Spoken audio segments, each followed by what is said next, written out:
Hey y'all, this is Ryan with TrendLizard.com. I hope you're having a good day. I'm going to do another video for you here in our Hot Stock series. We're going to take a look at AMD, or Advanced Micro Devices, to determine where it is in its trend and if it's a good buying opportunity. So if you've been following along with these videos for any amount of time, you know what we do is we apply the Elliott Wave theory to different stocks, hot stocks that are making the most headlines out there in the market right now, to determine if they're good buying opportunities and if they're moves that are going to continue and are worth us investing in to participate in the move. So anybody who's ever used Elliott Wave theory for any amount of time understands this stuff works, man. It's just a matter of determining where we are in the Elliott Wave pattern and letting that guide us and getting in on high probability, low risk trades. So I'm going to let you in on a little secret though, and it's going to dictate how we do this video today. It's not always black and white exactly where we are in an Elliott Wave pattern. Anybody who's trading the stock market knows that it's a game of probabilities. You're just trying to get yourself in the highest probability scenario with low risk and letting the move take you where it's going to go. So it'll make more sense as we go here, but I want you to understand that it's always a game of probabilities. You're just trying to figure out where the highest probability scenario exists. And so that's part of the game plan today. So we're going to take a deep look at AMD. I'm going to show you what I mean by determining where the high probability scenario exists, and we'll go from there. So let's go ahead and dive in on the charts on AMD and see what's going on. Here we go.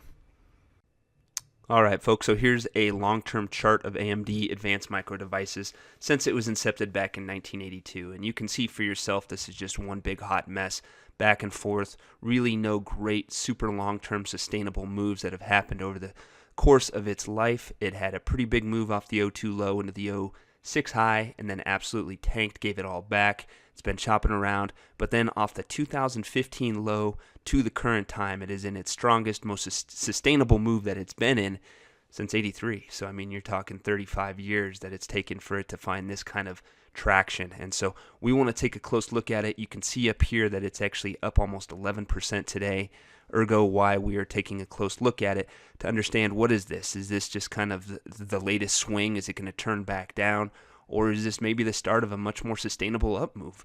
And when it goes from whatever it was, a buck up to 35 bucks, that's a pretty good move over the course of 2 years, needless to say.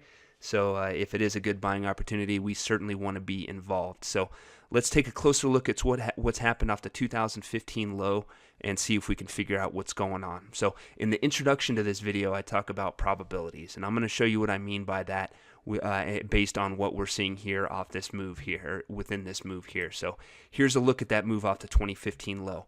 I can find two good ways to apply an Elliott Wave pattern to what has happened off the 2015 low.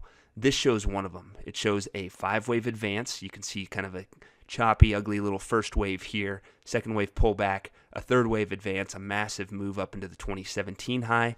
It turned sideways for a year, and then in 2018, it's gone from 10 up to 34. It's been an absolute stud. And then it found a high here, obviously pulled back from there. So this is a possibility. It's possible that this entire 5-wave advance is completed.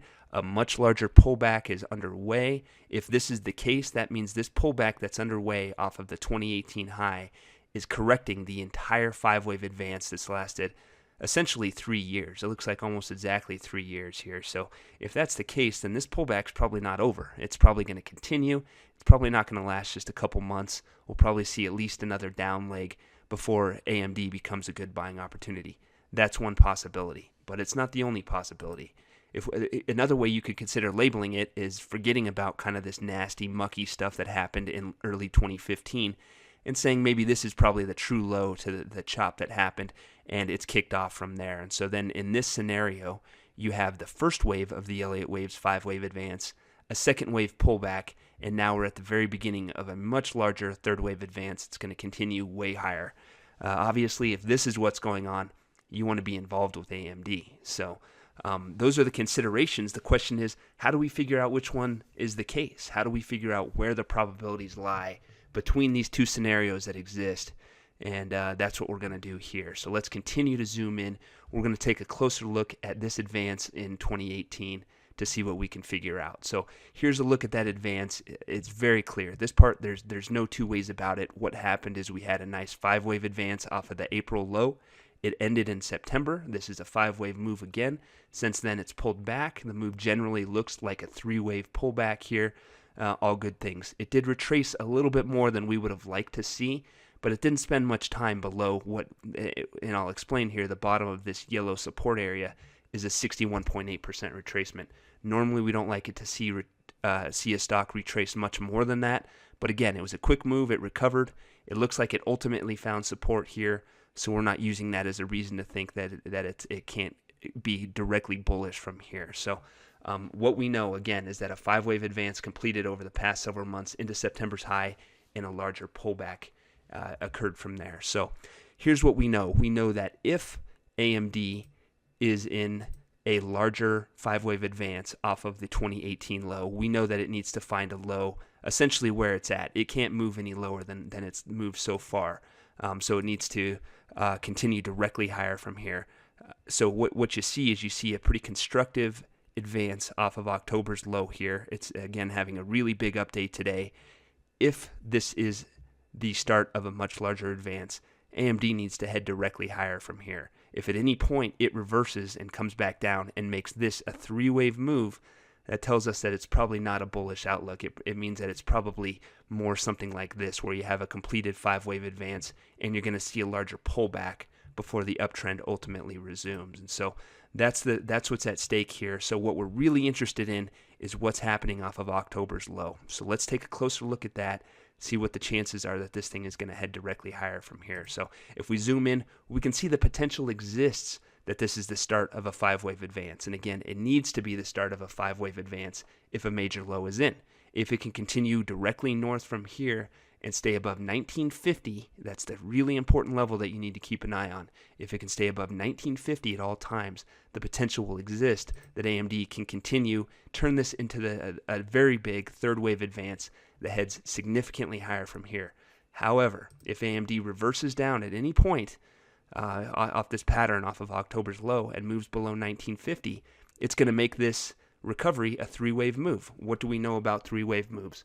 We know 3-wave moves are counter trend moves, and therefore it could not be the start of any larger bullish pattern. So that's kind of how we do it. We take a look at things, we see what the probabilities are. Is this a 5-wave advance or the start of a 5-wave advance, or is it a 3-wave advance that's getting closer to a high? The key lies in what it does next.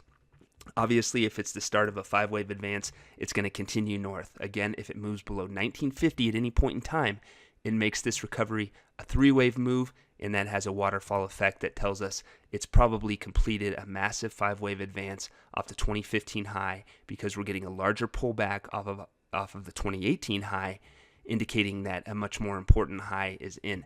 However, if it can continue to build off of this, stay above 1950, it's going to look exceptionally bullish. It's going to look like we're kicking off the start of a 3rd-wave advance. So if you're trading AMD, for me, the key level is obvious. It's 1950. You can own it with a stop against 1950. If it hits 1950, you cannot own AMD. It means a much larger pullback is playing out. But if it can stay above that level, then the potential will be there that this is the start of a much larger advance, and it looks like a great buying opportunity under that scenario. So I hope that makes sense. I know it's a little bit different than what we've done in the past. Normally we just show you a very high probability scenario and tell you, hey, this is a good buying opportunity against this level.